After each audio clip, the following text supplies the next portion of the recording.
The greatest commodity possessed by all humanity on earth is time. And what's amazing about time is that everyone has the same amount. A lot of us don't have the same amount of money, but we all got the same amount of time, 24 hours every day. Time is what I call the currency of life. Currency is what you use to buy things. And you've heard the term spending time. That is a true principle. We spend time. And what you are was purchased by the time you spent. What you are right now, your life. You cannot really stop time. You can't even save it. But you can control it. And you control time by making a plan. A plan tells time how you're going to spend it. And without a plan, time is wasted. Please write this down. God has a plan for your life. That's why God has plans for your life, because He knows that without a plan, you waste time. And each year is a chapter in God's plan in your life. And I think we need to focus heavily on planning this new year. And I mean planning it now, because the year is going to be so tumultuous. It's going to be so chaotic. Some of you are actually going to lose your mind. You're going to lose your sanity. You're going to lose your marriage. You're going to lose your homes. You're going to lose your cars. You're going to lose your health if you don't get yourself lined up with God's plan. Jeremiah chapter 29 verse 11 says, "For I know the plans that I have for you.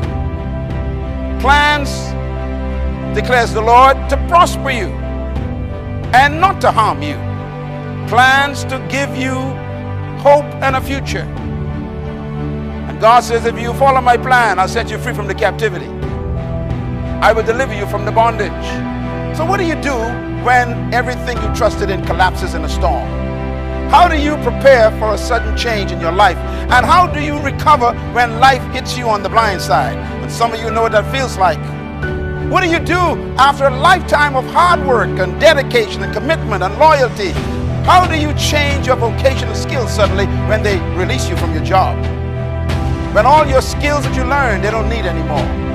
What do you do when the rug is pulled out from under you, as we all know is happening to so many people? How do you face the family you once left behind to go back home because you couldn't pay the rent and the mortgage and you have to go live with your parents again? But what I like about life is God says that as long as the earth endures, there'll be seed time and harvest and cold and heat and summer and winter, and there'll be day and night, and these will never cease. God says as long as the earth remains, there will be seed time and harvest time. There will be some dark nights, but there will be days coming afterwards.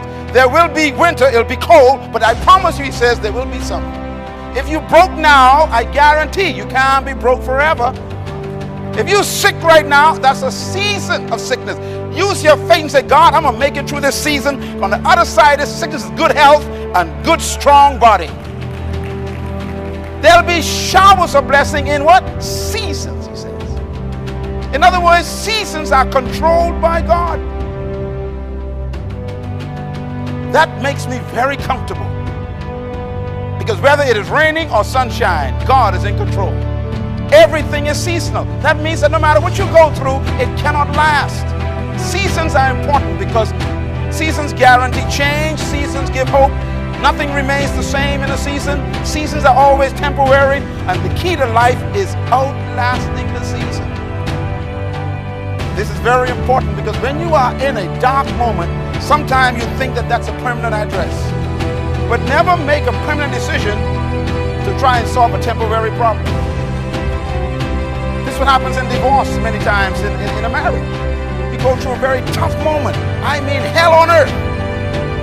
Believe me, you got a choice. Am I going to make a permanent decision at this point? Or am I going to outlast this season and make it through this dark moment?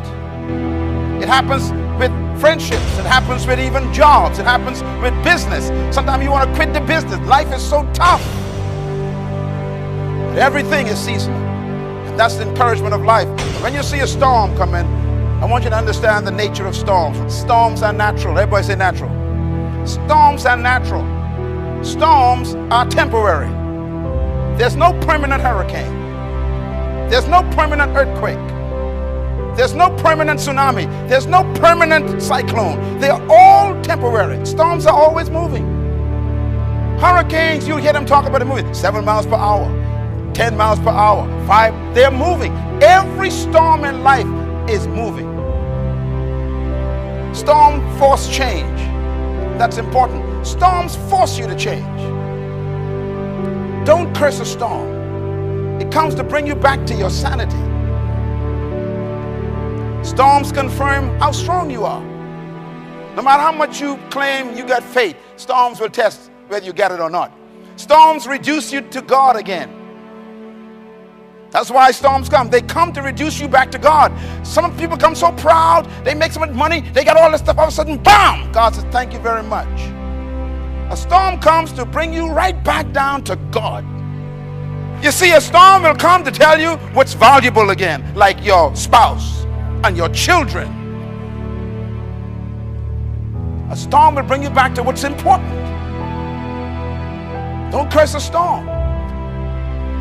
A storm will come to remind you that in everything you gain, all you can take is a box. And all them clothes that you so cute, proud of, somebody else waiting for you to die, they're going to wear all your clothes. Get back to what's important. It's people and God and family and worship.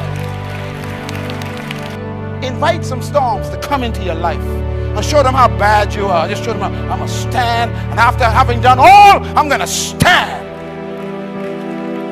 Never trust a person who ain't survived nothing. Everybody could brag, but few of them can testify. Let me tell you something about the eagle.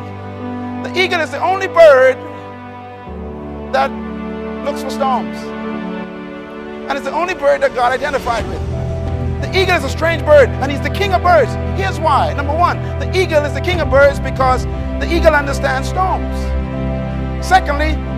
Thirdly, the eagle looks for storms. It's the only bird that looks for storms. In the desert, you see an eagle gliding high looking for storms, sandstorms and cyclones. Why? Because the eagle welcomes storms. Why? Because the eagle flies toward the storms when he sees it. Now, why would you do that? The answer is very simple. The eagle uses the storm to increase height. Number 7, the eagle uses the storm to rest. The eagle wing can be 7 feet span. And when an eagle sees a storm, he goes into the storm, he lets the current of the storm push him up higher, and then he sets his pinions and he rests on the top of the storm. When the storm is present, the eagle rests. I'm an eagle. I want you to use every storm that comes. Someone just say amen right there. And I want you to tell the storm, I'm going to use you to go higher in faith, and I'm going to lock my faith on you, and I'm going to rest in the God who's the God of the storm. And when I finish using you, I'm going to let you just go on by. This is why you have to learn how storms work. Eagles do not fear storms. And I challenge you to be like an eagle, because eagles are the most successful birds in the world. Nothing is permanent except God. God promises that nothing is permanent, but only God is permanent.